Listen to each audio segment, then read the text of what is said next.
company dismissed. Thank you very much.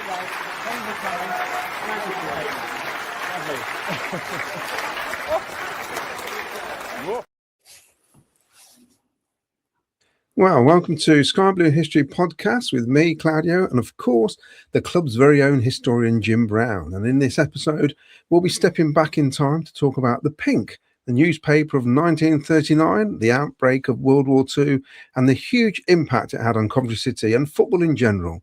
While we'll also rewind to the 1965-66 season, better known as Almost Got Promoted campaign, a year full of hope, near misses, and plenty of stories worth revisiting.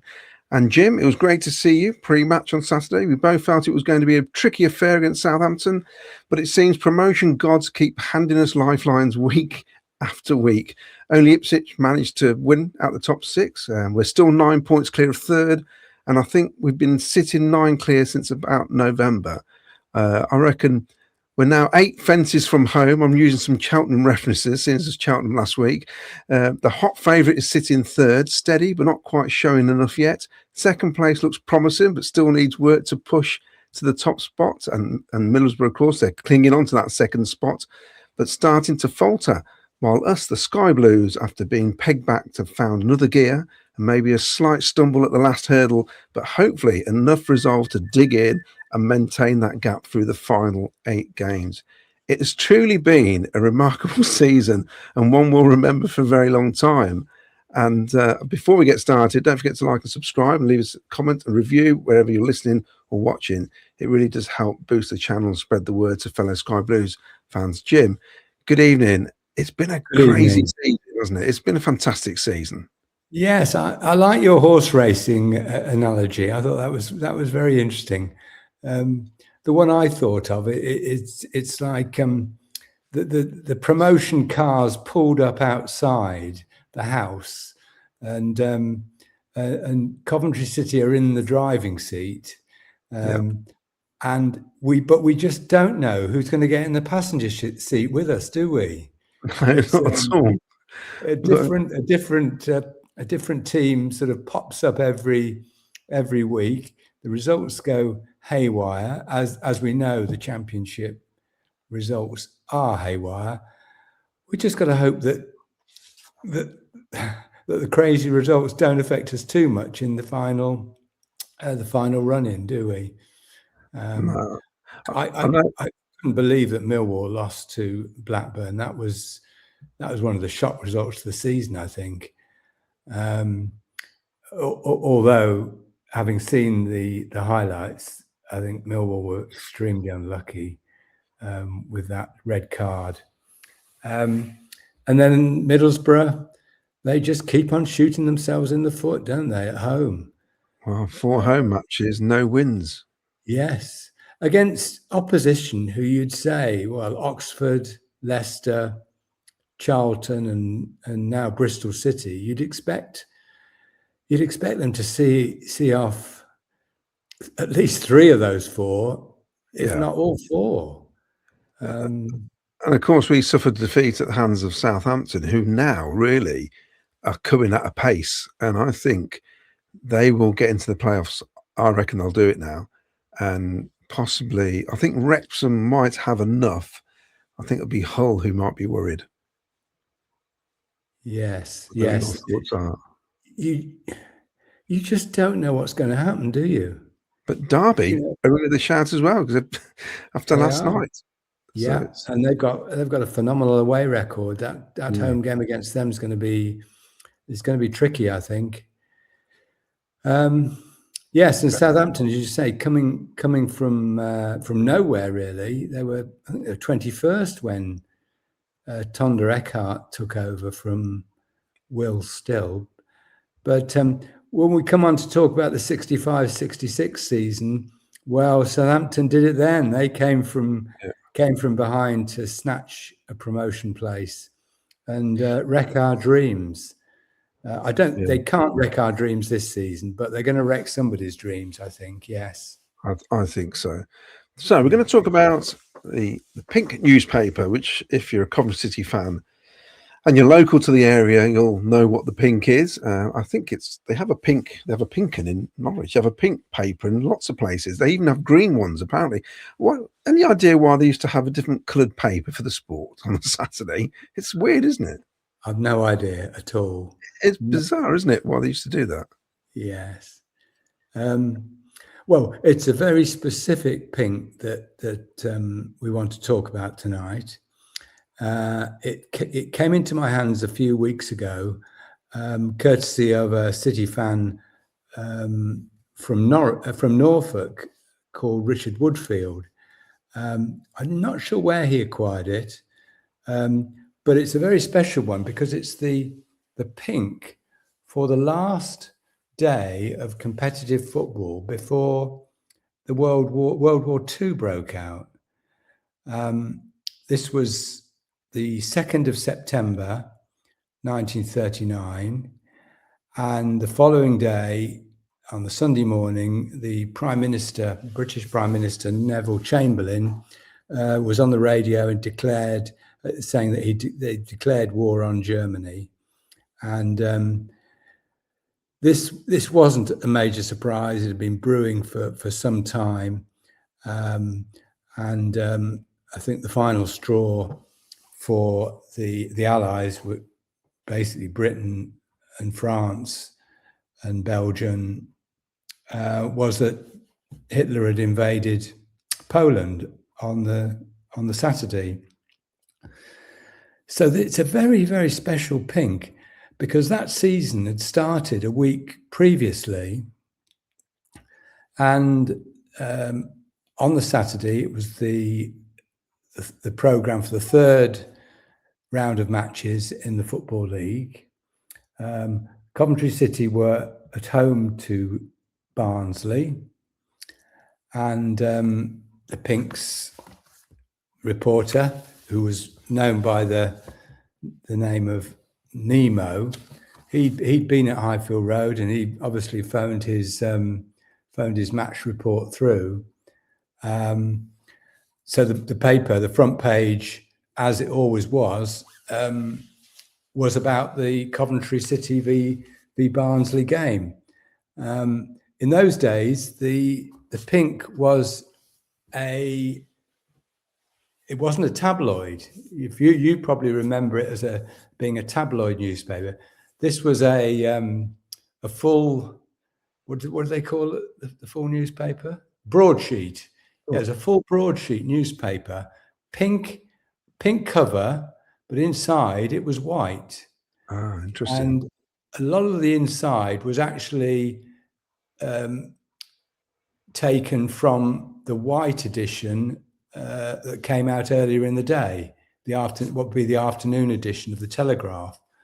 They just wrapped the sports bit round it, the pink sports bit round it, and sold it like that. So there's a full programme, as I said, of league games. The Sky Blues, won 4-2 against Barnsley. They were actually losing 2-1 with 15 minutes left, and they whacked in 3 goals in the last 15 minutes to win 4-2. The centre forward that day. Well, no, not the centre forward. Number 10 was George Lowry. It was a 19-year-old who'd been signed from Preston that summer, and he was making his league debut for the club, and he managed to score the first goal. George Mason, the centre half, got the second in the 78th minute, and then the actual centre forward, Tommy Crawley, he got the last 2 goals, 81st and the 87th minute. Interesting thing about the game, the attendance was only 11,000. Already people were frightened with what was happening in Europe with regards to the war. All around the country, attendances were far lower than expected. I think I looked at the attendances in the first division, and there wasn't a crowd over 18,000. That's interesting. Yeah. Because my wife we were talking about this earlier, and she said, I can't believe people would still go. And I said, well, it's interesting because if there was going to be any air raids, you'd imagine they're going to be at night. So I Yeah. suppose it was, I mean, people went about their everyday life, didn't they, during the war? You know, Yes, so they did. you went to work during the day, didn't you? People still went to Yeah. work, and people still did leisure things. Yes. And there was like a wartime football structure, wasn't it? I think the government initially feared large crowds would be vulnerable to air raids, but later permitted local regional leagues to minimise travel. And I think they capped the crowds at 8,000 in the big cities and something like 15,000 if you're out in the middle of nowhere, to get around it. But I suppose people needed correct. things to take their minds off things, didn't they? They did, but I think most people expected the football games that day to be called off, but the Home Office gave the edict to carry on. Okay, it was only a very temporary reprieve for football, and many teams were already weakened by military calls. This point was made in the pink. Liverpool, for instance, the whole Liverpool squad, including the manager and the coach and the trainer, had volunteered to serve their country, and they were missing virtually a whole team that day. And Coventry City's players were talking about joining the footballers' battalion, but none of them were in the territorial army. I think that's where the first call-ups came, or the first people to volunteer. They were the TAs, who were, I suppose, somewhat trained for army service, if you like. Looking back at the gates, the Derby entertained Villa, and there were 8,000 there. Charlton entertained Man United, and in that, pre-war, that Charlton ground was one of the biggest in the country. I think they had 75,000 for one game against Arsenal. There were only 8,000 rattling around in the valley, which must have been very strange. There was some interesting scores. For instance, after 3 games, Blackpool were the only first division side with a 100% record, they really hadn't been a major force. They only became a major force in the first division after the war, when Stanley Matthews went there. Pre-war, they were a pretty average, or lower half first division side. So they were top. And there was an interesting scoreline in third division South: Bournemouth 10, Northampton 0. So Northampton were perhaps grateful that war was declared and they could draw it close to the season.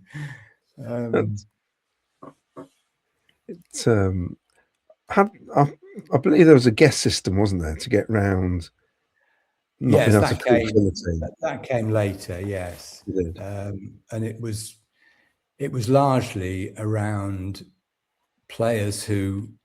footballers who were in the forces and were posted to an area away from their normal habitat home, and would guest for the local team where they were billeted. I think that was quite common.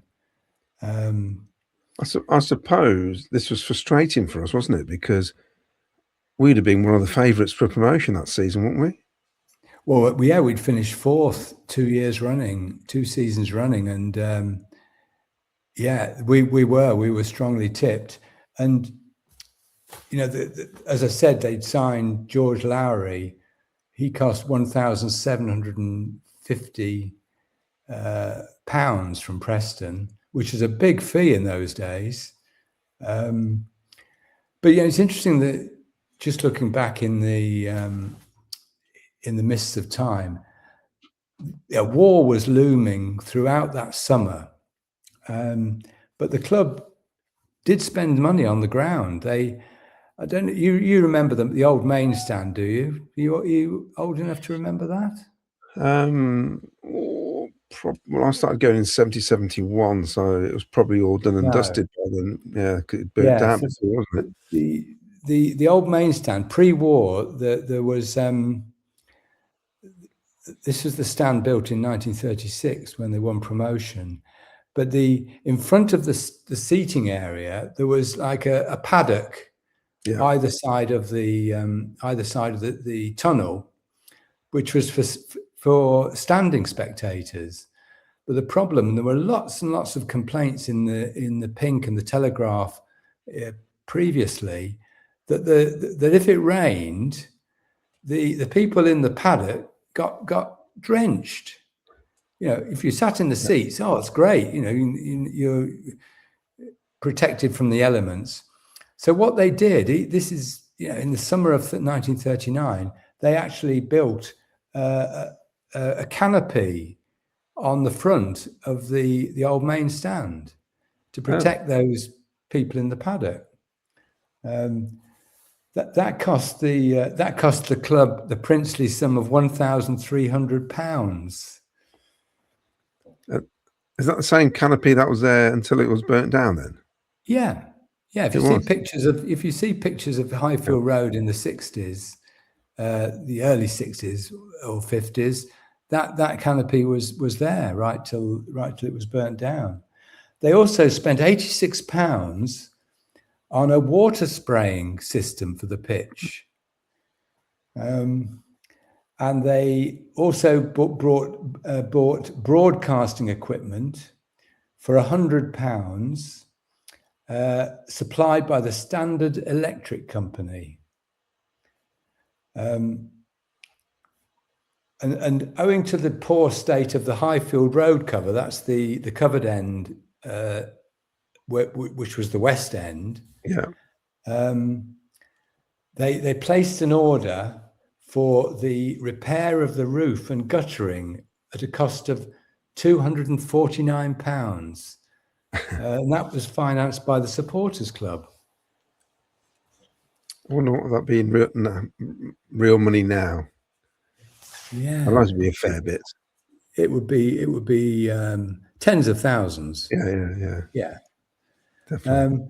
And again, during that summer of as the dark clouds were gathering over Europe, they organised a friendly, or they discussed the possibility of a friendly in February 1940 with an Argentinian 11. A precursor of the San Lorenzo game in 1956.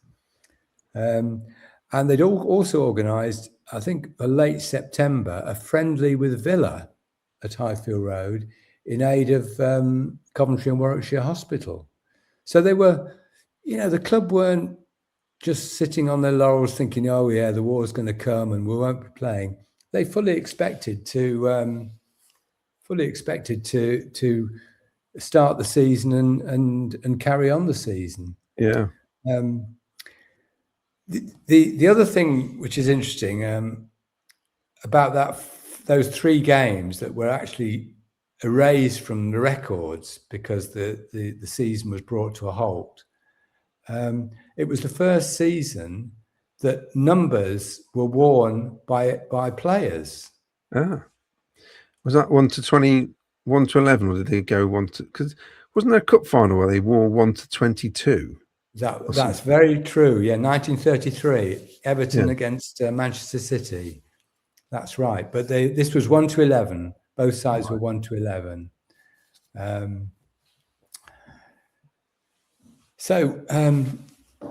Just a couple of non-football things in that newspaper, which caught my eye. The Coventry schools had closed well, they would have been closed for the summer holidays. Yeah. And they were to remain closed, it was announced in the newspaper. So the kids weren't going back after the school holidays. It also reported that there were 52 buses in Coventry that were taking evacuees, children, out of the city to Leamington, to your old stomping ground, Cubbington, Yeah. and Stratford and other areas of South Warwickshire. Oh, that's interesting. That So was, not that that was far. happening. Yeah, so not that far away, because you hear the horror stories where kids went hundreds of miles away from London. But Yes, yes, I suppose London's a bigger area even then, so yeah, bombs could go astray, couldn't they, when they're flying down? yeah. I mean, they landed in Leamington. They're meant to be aimed for Coventry. They just dropped them on the way back, didn't they, the Germans? Yes. Well, the village I live in had children evacuated from Coventry living there during the war. Oh, that's interesting. Yes. And the other thing I read was that it had the cinema listings for the coming week. So how many cinemas do you think there were in Coventry? Right. I reckon it's a big number, because when you drive around Coventry now, there's so many buildings. I always say that was a cinema. That looks like a cinema. Yeah. I reckon there's about 6 on the Fosel Road around that way. I'm going for 22. How did you know that? It's That's not absolutely right. right. 22. That's a pure guess. Yeah. And the listings are all there. Because I'm telling you, if you go down the Fosel, there's so many places that look like cinemas. Yeah, that's right. Yeah. Well, yeah. That's outrageous. I've got no idea how I knew that. 22. Well, and of course, there were 22 different films on any day. Yeah. They weren't all showing, the latest blockbuster, Gone with the Wind or whatever it would have been. There were 22 different films being shown every day. It's mad, isn't it? I know this isn't a cinema podcast, but a lot of these films, there's some were done in Pinewood, I suppose, in those days, but there's ones coming from Hollywood. They've got to come over from America, these films, the film reels. Yeah. They have to be produced somewhere originally, don't they? It just absolutely. It seems crazy that they're prepared. Well, there's a war about to start. They're shipping films across the world. Well, I think the government during the war saw the cinema as quite an important thing to keep spirits up, amongst the people. And it was a way of getting the news as well, wasn't it? With Pathé News, that was the big thing, wasn't it? At the time. And the final thing was that there were lots of adverts in the Pink, but lots of them were for air raid precaution materials. So ARP is the word. Do you remember? Dad's Army. Dad's Army, yeah, the ARP officer, Yeah. air raid precaution officer. So you could go, all the sort of local hardware stores had adverts for air raid precaution materials that you could buy to do your own air raid shelter in the garden. Fascinating, isn't it? A bit of corrugated steel, wasn't it, I think? Yeah. Pretty much. So what happened at Highfield Road on the Monday, the first day after war was declared, that all the players' contracts were cancelled. And the players and the majority of the staff were given 1 week's money. Only 3 staff were retained: the manager, Harry Storer, the secretary, Bernard Hitchener, and the groundsman, W. Austin. I don't know what, probably Bill Austin. All 3 of them accepted a 50% cut in wages. So people like the chief scout, Dick Bayliss, who became the manager after the war, the trainers, Dick Hill, Leslie Brutton, Arthur Fitton, they were gone. They had to, go and find some other job. why did they pay the people they kept on? Because where's the income coming from? Well, that's a very good question. They did have quite a healthy bank balance in the spring of that year, but they paid about £3,000 in summer wages. They paid £1,700 for Lowry, £1,300 on ground improvements, and there was a £1,000 tax bill due in early 1940.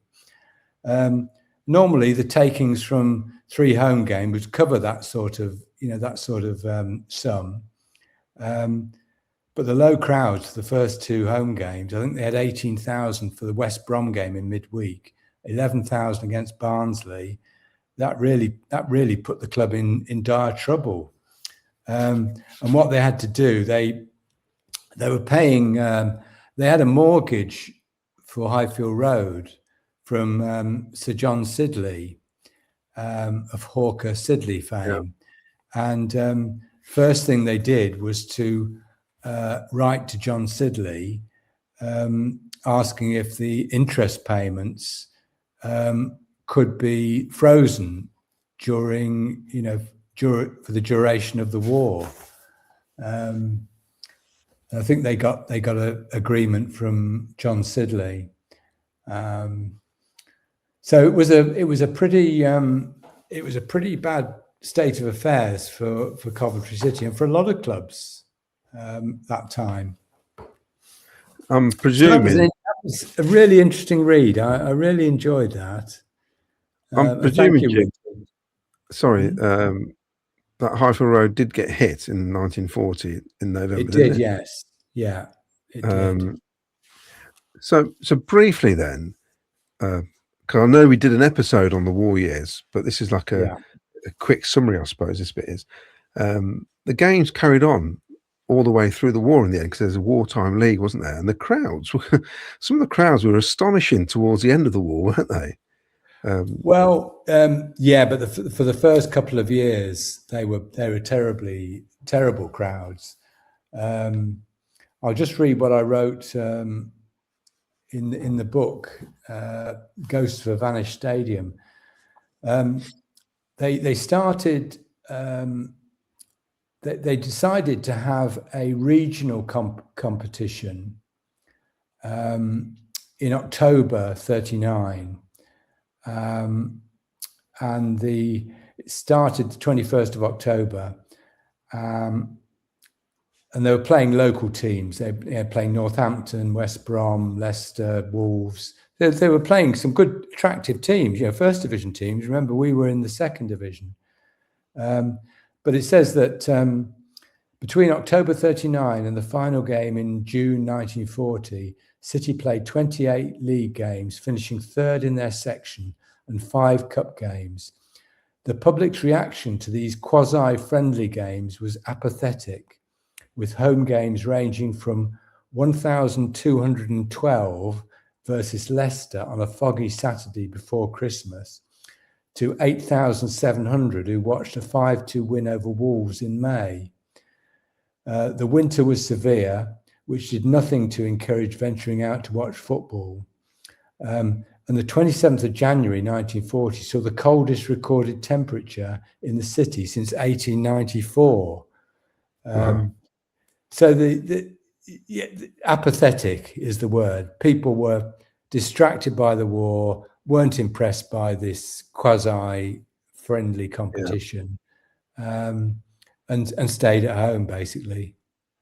But as you say, towards the end of the war, well, after VE Day, there was one season, 45-46 season, which was a transitional season. Again, it was regional, but the gates rocketed up there as the servicemen came back from war, and people started to celebrate, the freedom of movement and just the general feeling of euphoria at the end of 6 pretty miserable years of war.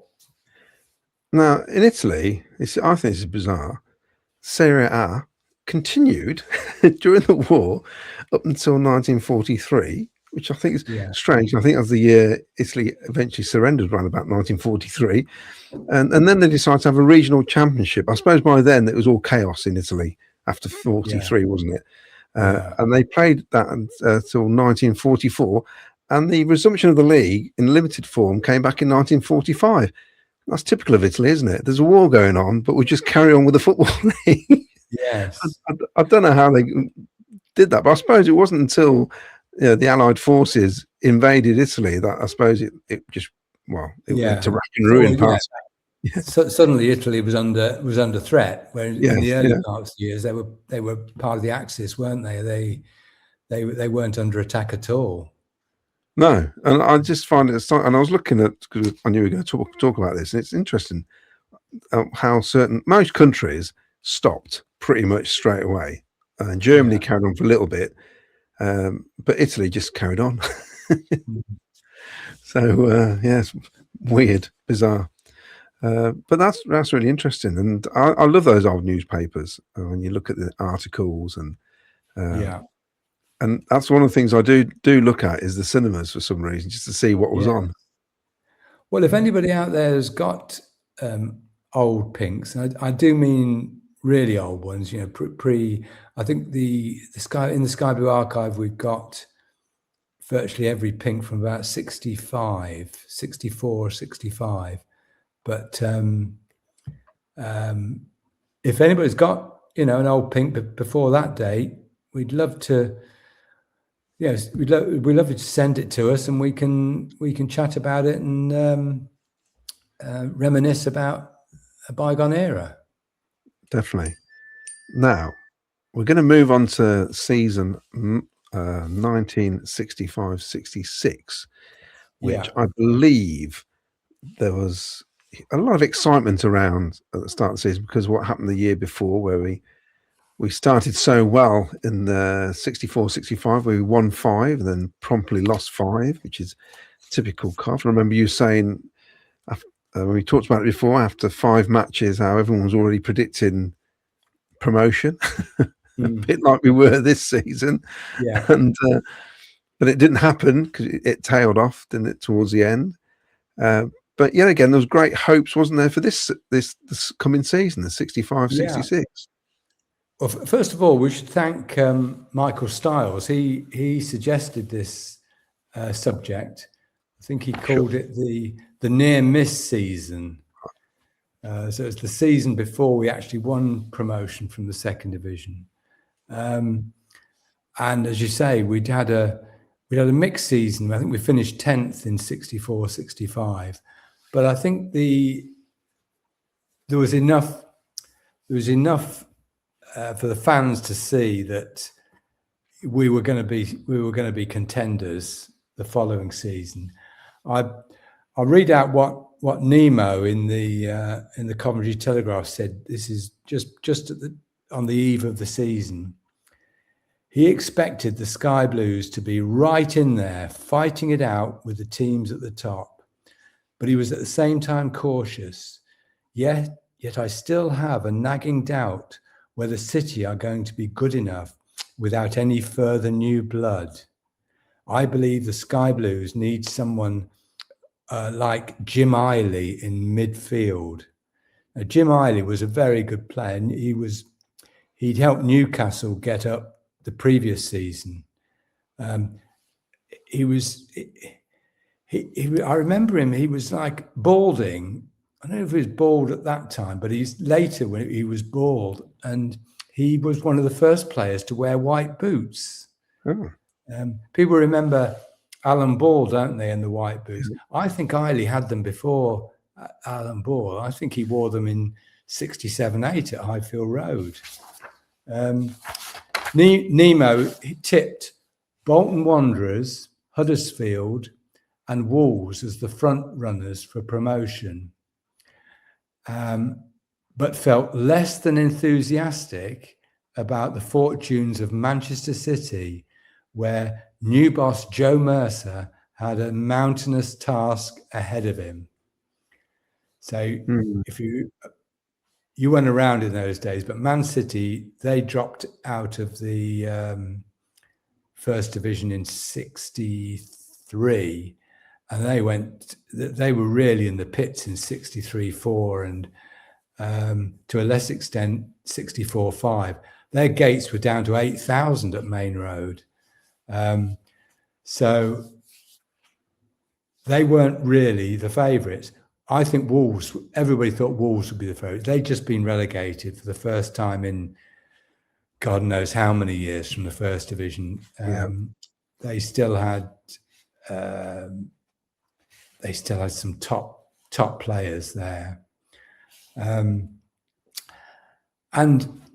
interestingly, the first game of the season was against Wolves at Highfield Road.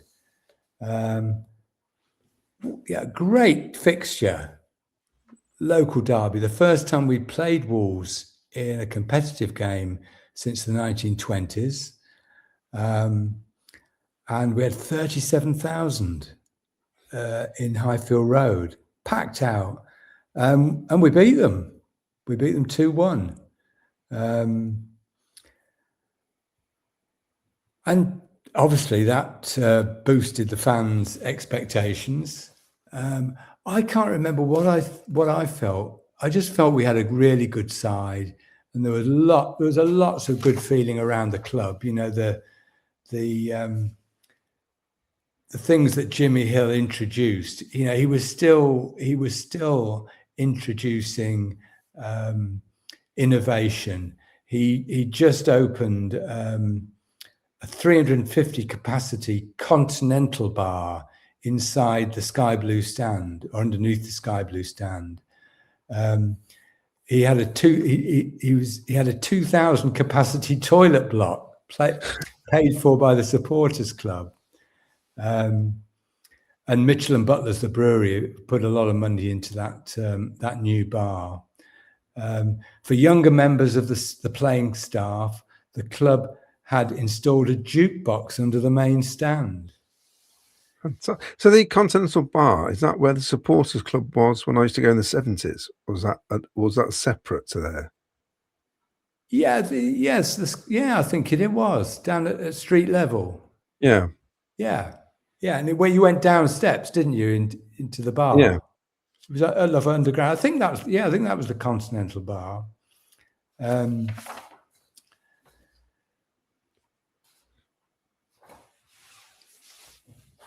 So the season kicked off well. Do we want to talk about the signings? Did they have any new signings? Yeah. Obviously, we had George Hudson up front. Now, had he already arrived at the club by then? I mean, obviously, he was there then, obviously, but had he done a season or two already, George, by then? Oh, yeah, he signed in '63. Yeah, he'd been there 2 years. And this was going to be his last season. Yeah, I've noticed the first lineup, Dave Clements. So he would have been quite young, wouldn't he, at the time? Yes, very young. There were a few players went out, but Dave Meeson, the goalkeeper, went to Southern League Wisbech Town on a free transfer, and Ken Keyworth, who'd only been there 8 months, he joined Swindon for 3,500. I think we got him on a free, actually, so we made money on that. There's one move that didn't happen, and that was John Sillett was going to move to Queen's Park Rangers. But after a lot of thought, John decided to stay in the Midlands, and it would be another 12 months before he left the club. It was also that season, it was the first season of substitutes. Who was our first one? Our first substitute was Dietmar Brook. And it was against Manchester City. And you know, they didn't have a number 12 on their back. That came the following year. They had a blank shirt. We found that very strange. Yeah. And looking back, you know, it's that happened in the fifth game of the season against Manchester City, a 3-3 draw, and Dietmar came on at half time after Ron Farmer fractured his cheekbone. I'm trying to think of the first player. It was a Swindon player, was the first one to come on as a sub. And I think he replaced the goalkeeper. The goalie must have got injured. Somebody must have gone in goal, and then he came on. And it's a well-known. Well, that happened in a game at Southampton. Right. I think it was the game after the Man City draw. Their goalkeeper, John Hollowbred, he collapsed with a cartilage injury after 28 minutes. Ooh. And one of the defenders, Cliff Huxford, took over in goal, and the substitute came on to play. So they played with 10 men no, they didn't play with 10 men. They played with 11 men, but with an outfield player in goal. And they beat City 1-0. So, they were great when an outfield player had to go in goal. I miss those days, Jim, where that used to, because it was great, wasn't it? It was. Obviously, we can remember some of our, I mean, for us, most memorable, David Speedy, obviously, which is like hilarious, being the smallest bloke on the pitch going in goal. But it's there were others before Speedy. There was Ronnie Rees. He went in goal at Main Road the previous season, actually, the one we're talking about, when Bill Glazier broke his leg. Right. So it's been the pre-substitute days. Ronnie went in goal. But talking of Southampton, we played them home and away in midweek early in the season. The first game was at the Dell, and we lost 1-0. But a week later, we played them at Highfield Road, and this was Saints were top of the table. They were the early leaders, and we beat them 5-1. Wow! And George Hudson scored one of the most memorable goals ever seen at Highfield Road. He took a cross from Mick Kearns, flicked it up in the air to beat his man, Tony, which was Tony Knapp, rounded Knapp, and nonchalantly headed it over the goalkeeper. I love it. It was coming out. It was, and it's, fans of my age and my era all talk to me about that goal. When George used to come to Legends Days, that's all the fans wanted to talk about, the goal against Southampton.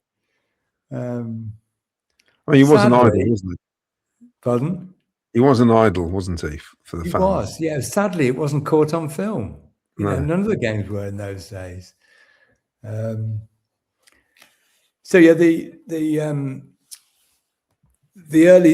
Southampton were the early leaders until that point, but Huddersfield emerged in the autumn as a very, very strong team, as Nemo had predicted. When we played them, they came to Highfield Road in early December, a game that was famous for the visit of the British Prime Minister Harold Wilson to Highfield Road. He supported. He came from Huddersfield, and he was a big Terriers fan. But Huddersfield actually absolutely destroyed us. They won 3-0, which was I think it was the biggest defeat since we'd gone up, biggest home defeat since we got promotion to the second division. It was a bit of a wake-up call. City had done well during the autumn. They were, I think, going into that game, they were second behind Huddersfield, so top of the table clash. It was only our fourth defeat of the season. We lost at Southampton, as I said. We lost a home game with Palace in September. We lost 4-2 at Bolton in November, and then that Huddersfield game was the 11th of December. But we were, I think we were third behind Huddersfield and Man City, and really over the winter period there were 4 teams in serious contention. There was ourselves, Huddersfield, Wolves, and Manchester City, and Southampton, who eventually did go up, were actually down in 6th or 7th place. So we had our best win of the season on the 1st of January when we beat Preston 5-1, and that pushed us back up to 2nd place. And our new signing, Ray Pointer, scored a hat-trick that day in only his 3rd game for the club. He scored in his debut on the 27th of December at Norwich. And we beat Norwich at home the following day. And then he scored a hat-trick against Preston.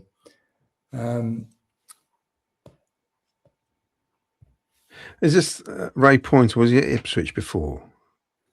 No, he was at Bury. Bury. He'd been released by Burnley. I think released quite young, really. In his late 20s, 27, 28, I think. And he dropped down to the 2nd division with Bury and scored an incredible number of goals for Bury. Let's just check that. He scored 17 goals in 19 games for Bury. So he only played 19 games. Jimmy Hill signed him, and he scored 11 goals in 19 games for us that season. So he got 28 goals. For Bury, he got 5 in one game, I seem to remember. So going into the new year, we were pretty handily placed, 2nd or 3rd in the table, and hot on the heels of Huddersfield. And we had a big game in January away to Wolves at Molineux, obviously. And before that, we had another 5-1 against Plymouth. We beat Swindon in the FA Cup away, and then the following Saturday we went to Molineux. So the icy pitch at Molineux, 44,000 for a 2nd division game. Not bad, eh? That's pretty good, isn't it? Yeah. And Ray Pointer got the only goal of the game. He soaked up a lot of pressure. Seem to remember it's a long, deep cross from John Sillett. Pointer got on the end of it with a header to score the only goal. And on that day,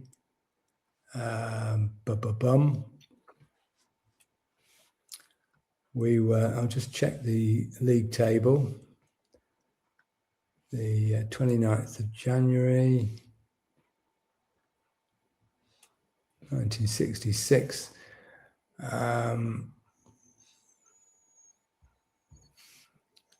Wrong year. I've noticed that obviously George Curtis feels like he was ever present from the day he signed to the club. Yeah.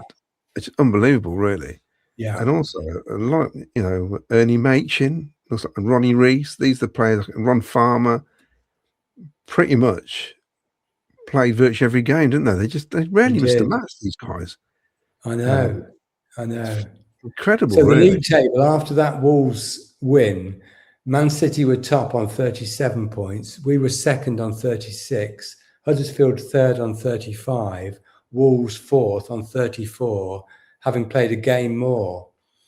So it was, and Bristol were lurking in 5th on 32 with a game in hand on us. There was a pretty important game a couple of weeks late after the Wolves game when Bristol City came. Oh, before that we had the big game at Main Road. So 1st v 2nd at Main Road, and we came off 2nd best. in front of 40,000. A chap called Johnny Crossan, Northern Ireland international, scored a very early goal, and Man City defended that lead. We were a bit unlucky, actually. I think we deserved a point that day. We'd beaten them in the League Cup that season, hadn't we? You're right. We won 3-2 there in the League Cup. Yeah. Before going out to West Brom after a replay. We drew 1-1 at Highfield Road, and then at the Baggies beat us 6-1 at the Hawthorns in the replay. Oh, yeah. Surprise, surprise. So to follow up those top of the table clashes, we entertained Bristol City on the last Saturday in February. And I do remember this game quite vividly because Bristol had the old warhorse John Attio, who'd played for England a few times in the mid-50s. And he was like Bristol. He was the equivalent of George Curtis to Bristol City. In fact, when I was at Ashton Gate last week, they've got a statue for John Attio there. He twice put Bristol ahead. I remember a lot of Bristol fans there, several thousand Bristol fans on the Spine Cot.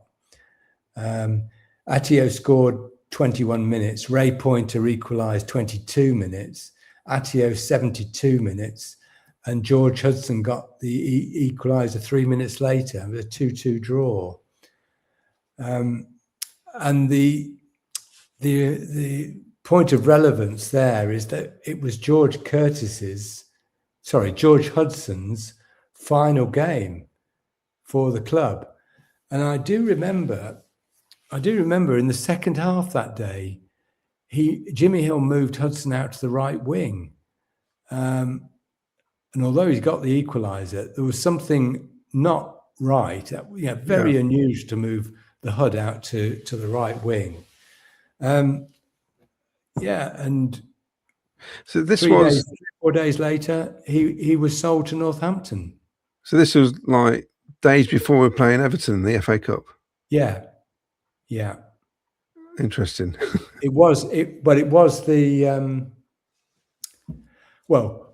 the circumstances. I think we discussed it before on the podcast, but the circumstances were that Northampton were having their one and only season in the First Division, were desperate to stay up, and just were throwing money at it, and offered us 30,000 for George Hudson, who Jimmy Hill.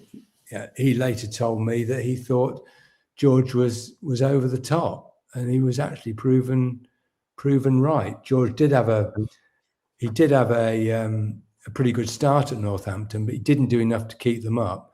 12 months later, he was playing for Tranmere in the third division, and 12 months after that, he was finished. So, but it was obviously a bit major shock, and we had City fans going to watch Northampton play instead of going to Goodison to watch us play Everton.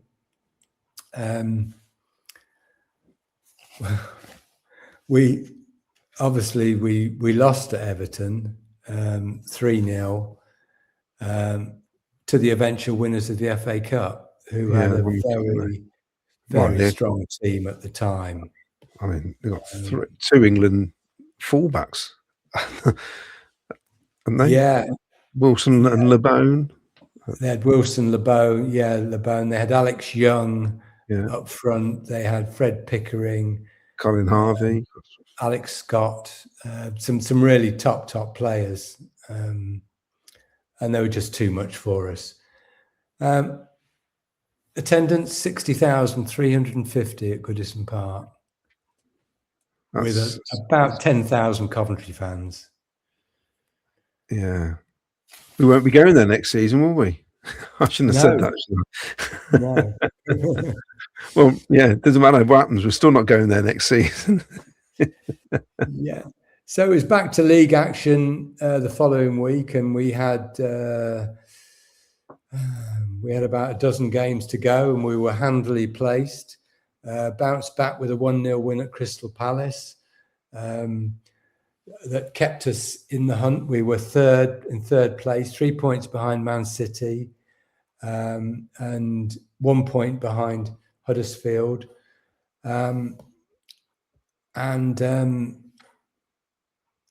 Things were looking positive, but obviously the Hudson departure left a lot of fans very unhappy.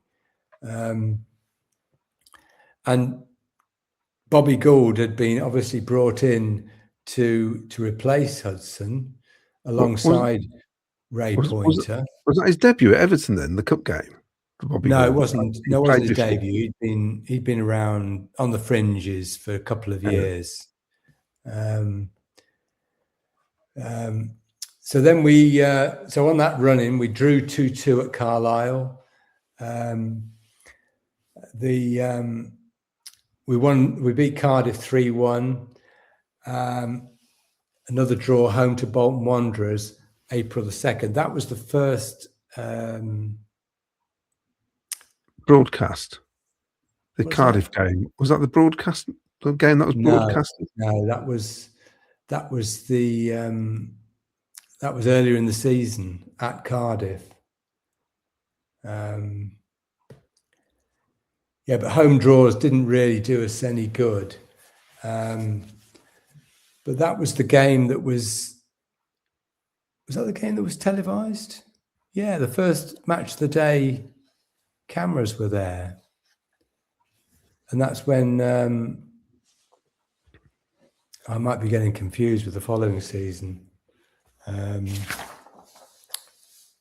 know we played Bolton on match of the day, didn't we? I think. Did you go to the televised game, Jim, at Highfield Road? No, I didn't. They were on school nights. What was the feedback on that? Can you remember what it was? I think it was very positive. I think there were 10,000 people for both games against Cardiff and Charlton that season. And the only reason I think the pictures were very good and quite a good atmosphere at Highfield Road. But the second game, because we won at Cardiff but lost against Charlton, the Charlton game was near the end of the season, and it was sort of our last chance to stay in the promotion. Right. And I think the costs of putting it on were prohibitive in the end. That's why it never happened again. So I'm presuming the screens were against the Sky Blue stand. Is that how they did it, or the main stand? How did they? They opened the Sky Blue stand, right? If I remember correctly, and had the big screens in front of the main stand. That's still great. I can't imagine many clubs doing that in the 60s. No, they didn't. I think Everton and Liverpool did it for a Mersey derby, and Man United did it. But it was the Easter programme that did for the Sky Blues. You know, they were well in the hunt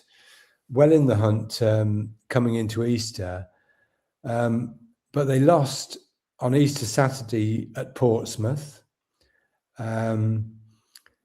And Bob Weston made a boob, and we lost 2-0. Because Glazier had been out all season with his broken leg, but on Easter Monday, Bill came back. He'd had quite a few reserve games to build up his strength, but he came back at Derby on Easter Monday, and we lost to a late goal. I can't remember who scored it. So it was two Easter defeats. Alan Durban. Was it Alan Durban? Yeah. And that really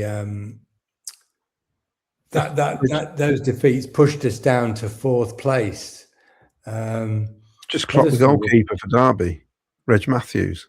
Oh, was it? Yes, of course. So after the Derby defeat, we were down to 4th. Man City were 4 points ahead, with although we had a game in hand. But Man City had 3 games in hand with Huddersfield in 2nd place on the same points. So they were looking a serious champions. Southampton, meantime, were still down in 6th. You know, they I don't think Southampton came into the top 2 until the final day of the season. So we bounced back from the Derby defeat. We played them at Highfield Road the following night, beat them 3-2. So things didn't look as disastrous. Then we beat Birmingham 4-3 at home. A great game. You know, promotion was back on. You know, a great opportunity.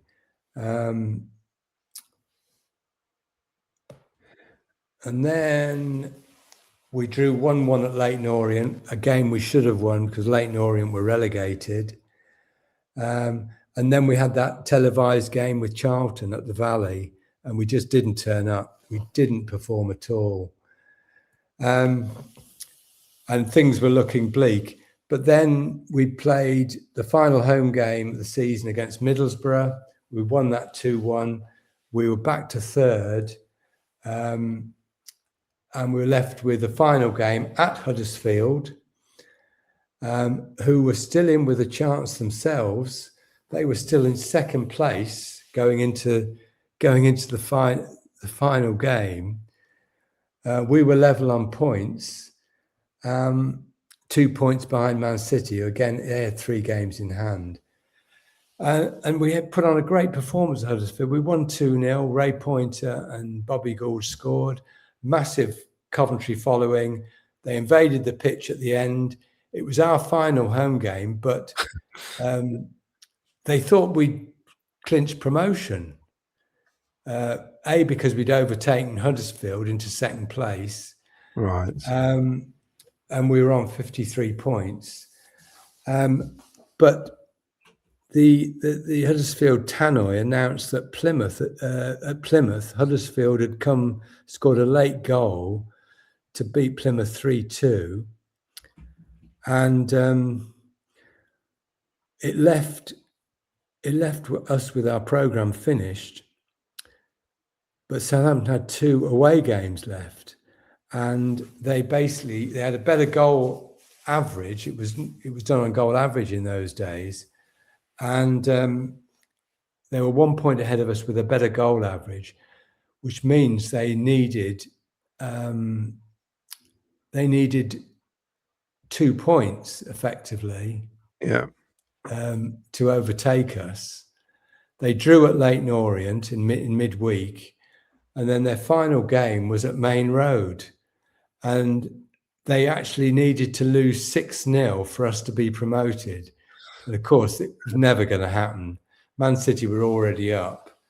And it was a boring 0-0 draw. And Southampton had done enough to get promotion. So basically, they were level on points on the last game, weren't they? Level on points the last game, had to lose 6-0 for us to overtake them. Yeah. So we missed out by a single point.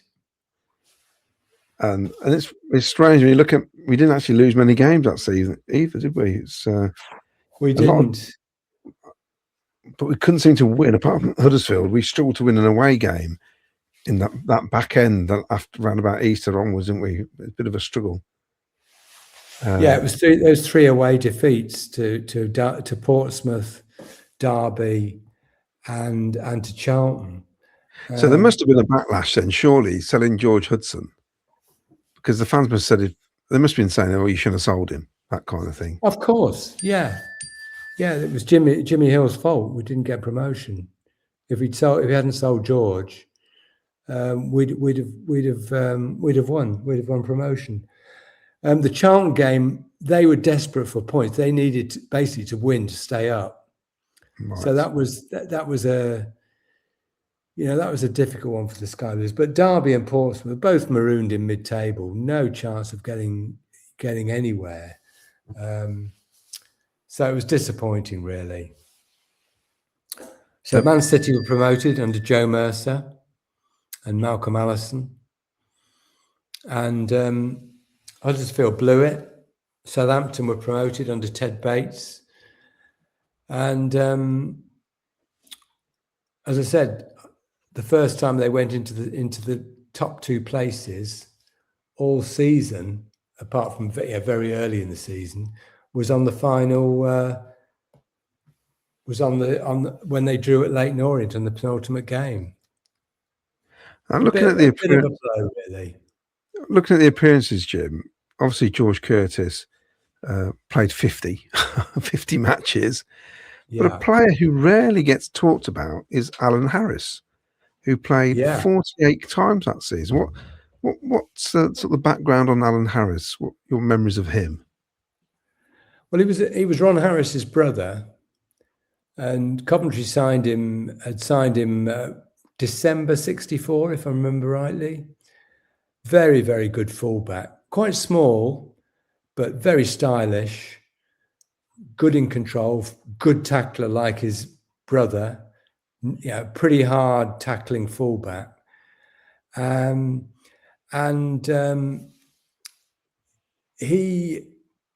He basically he left us after the final game of the 65-66 season.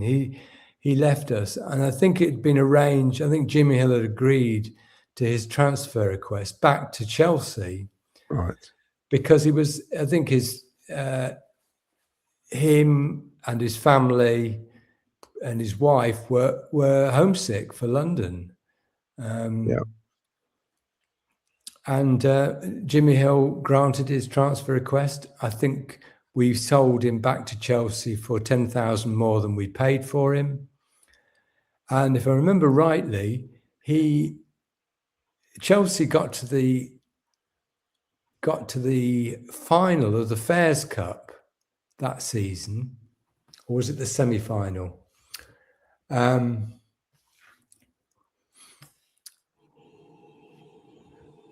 Is that when they played Real Madrid? Was I thinking of the competition? No, it's Barcelona. It was the semi-final. And 4 days after he played for us at Huddersfield, Alan Harris played at home for Chelsea to Barcelona, left back. They won 2-0, and 2 weeks later, he was playing in the new camp in the second leg. Unbelievable.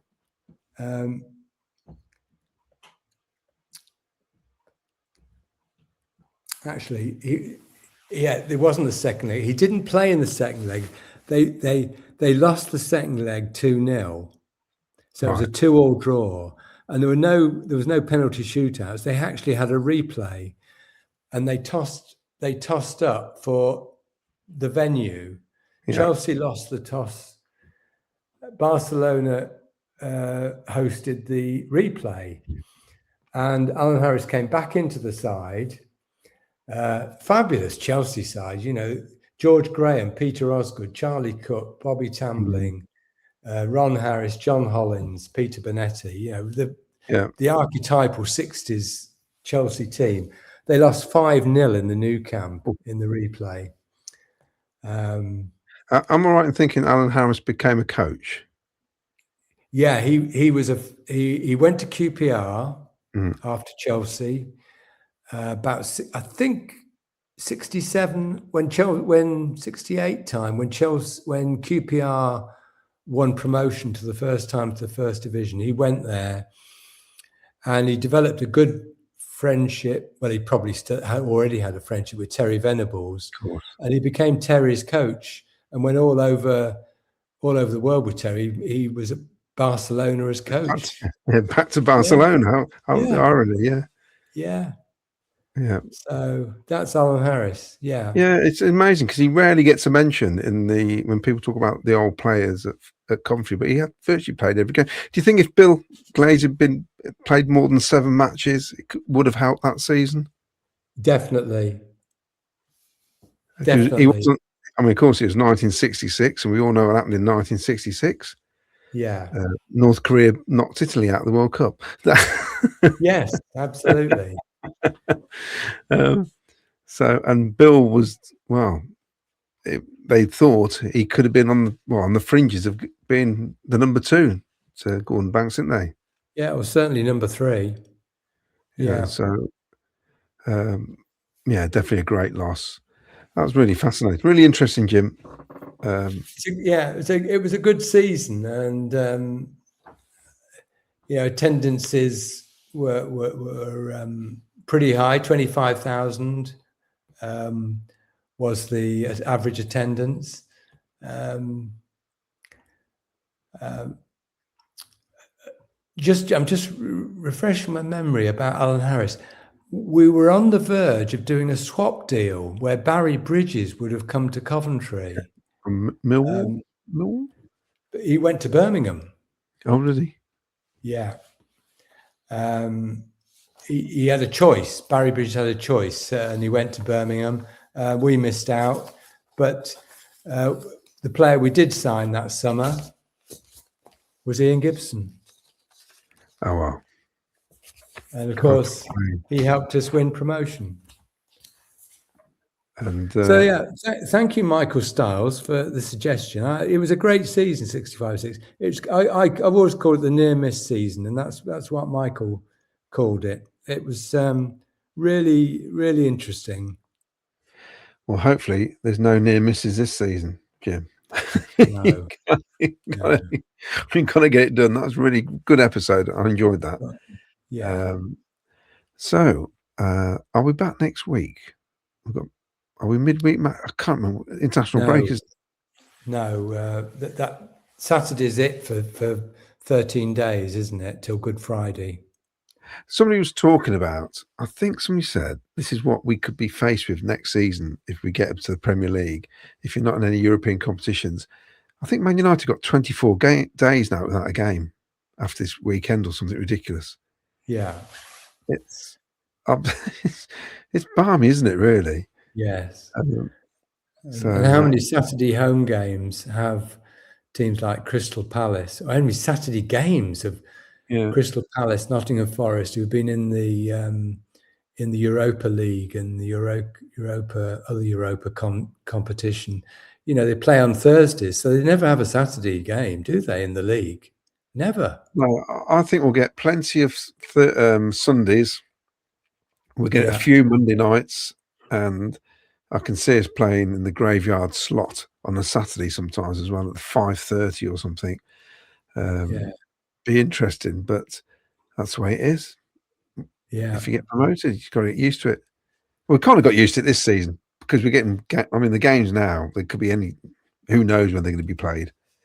So yes. I'm just praying that Blackburn away is not at 12:30 Saturday kickoff, because that means a very, very early start to get to Blackburn, doesn't it? I think it's going to be 8 o'clock on a Friday. I do. They're not going to miss. I think they're waiting. They're not going to miss out on any team if they've got a chance of promotion. Sky cameras, they have to be there. They can't not be there. So they will just shift it and show it. Anyway, well, hopefully that'll be the case. It'd be nice. What a way to celebrate. I'm not sure what I'll do. There could be tears, Jim. We're not talking about this. No, I know. Anyway, if you want to get in touch with us, there's the email scrolling at the bottom of the screen. If you're not watching it, it's Jim at clarryborton@gmail.com. Contact Jim that way with suggestions and any ideas you've got.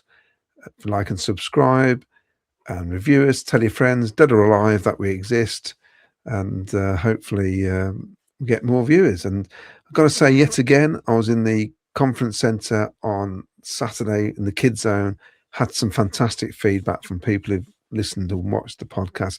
Very much appreciate it. We do it because we love doing it. We like talking about Coventry City, and we just keep on doing it till we can't do it anymore. Simple as that. Yeah. And there's always ideas and things to talk about. It's surprising what comes up. Yeah, and again, I'll repeat, if anyone's got any old pinks they want to get in touch with us. And again, first games, people's first games. If they want us to talk about, their first game at Highfield Road or even the CBS, then just get in touch and we'll do a little bit of research and talk about it. Brilliant. Right. Well, it's a ta-ra from me. And goodbye for me. And goodbye from Jim.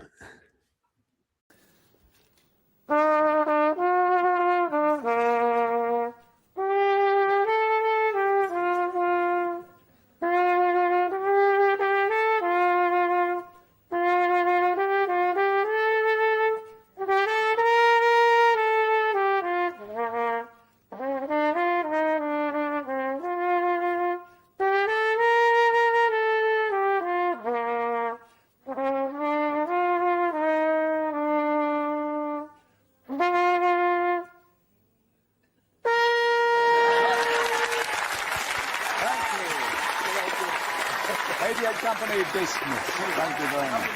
Thank you for coming.